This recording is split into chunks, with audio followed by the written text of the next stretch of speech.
deputado federal Jair Bolsonaro, do Partido Social Cristão, visita novamente Mato Grosso. Ele participa do lançamento da pré-candidatura do deputado estadual Verita Borelli, também do PSC, à Prefeitura de Várzea Grande. E é com o deputado Jair Bolsonaro que nós vamos conversar ao vivo aqui no Jornal do Meio-Dia. Jair Bolsonaro, que é provavelmente um dos candidatos à presidência da República. Boa tarde. Boa tarde. A primeira meta proposta pelo partido nós já atingimos. Nós já estamos com mais de 10% em pesquisas nacionais. Então, é sinal que estamos no caminho certo. Em especial pelos ataques que eu venho sofrendo ultimamente. Deputado, nessa semana aqui, nós entrevistamos aqui no Jornal do Meio-Dia um colega de partido do senhor, que está inclusive aqui no estúdio, que é o deputado Vitório Galo. Quando eu perguntei a ele sobre as polêmicas que envolvem o deputado Jair Bolsonaro, primeiro ele disse o seguinte, elogiou o potencial que o senhor tem, que o senhor é um político que tem futuro, mas disse também o seguinte, o senhor é um diamante que precisa ser lapidado. Nós podemos entender o seguinte, que o senhor precisaria filtrar um pouco mais as declarações polêmicas que o senhor faz? Olha só, eu não fujo de debate. Tá? As polêmicas comigo, elas são potencializadas do lado contrário.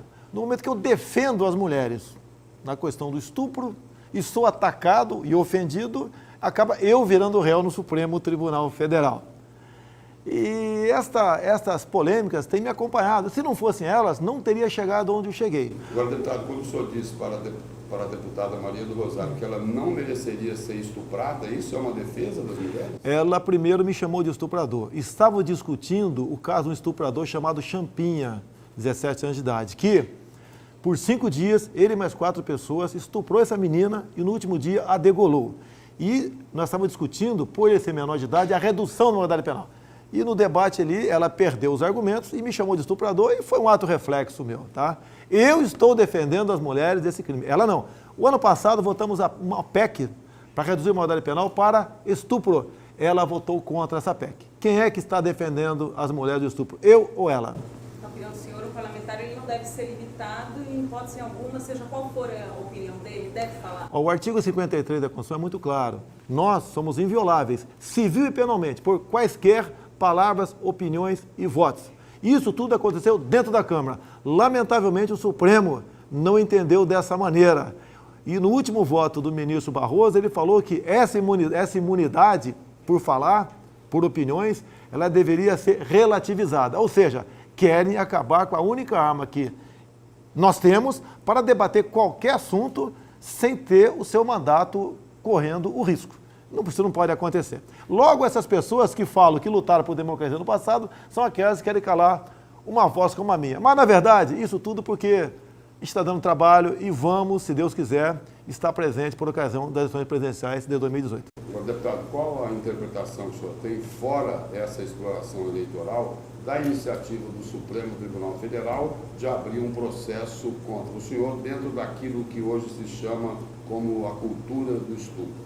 Primeiro que não existe cultura do estupro, tem a cultura da impunidade. E uma grande patrocinadora é a própria Maria do Rosário, que não aceita, por exemplo, projeto como o meu, gravar a pena de estupro e partimos para a cassação química também.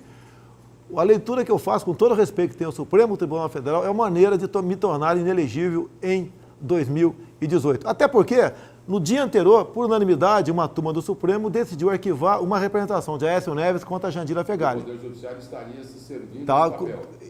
A leitura que eu faço, infelizmente, é essa, com muita tristeza, né? Eu quero a altivez da justiça e independência.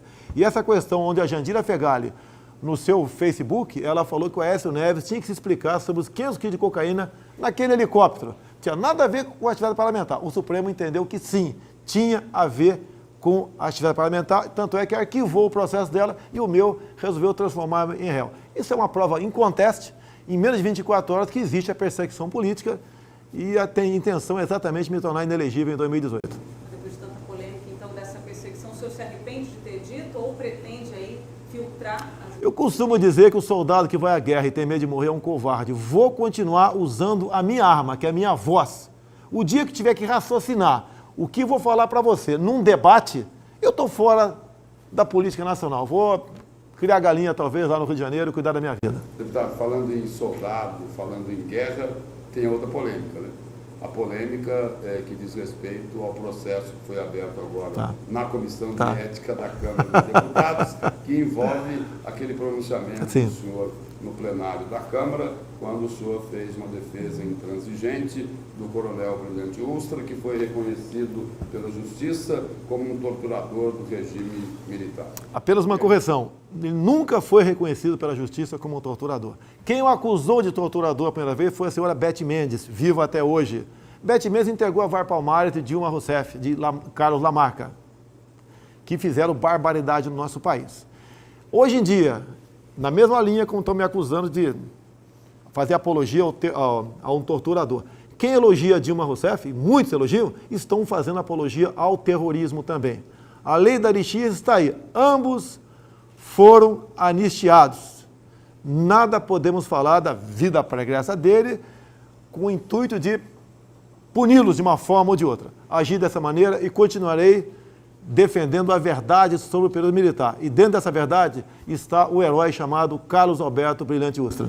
Por que ele merece ser homenageado, deputado? Quais foram suas ações? Vamos lá. Em 1970, ele entrou no DOI-CODE como major em São Paulo.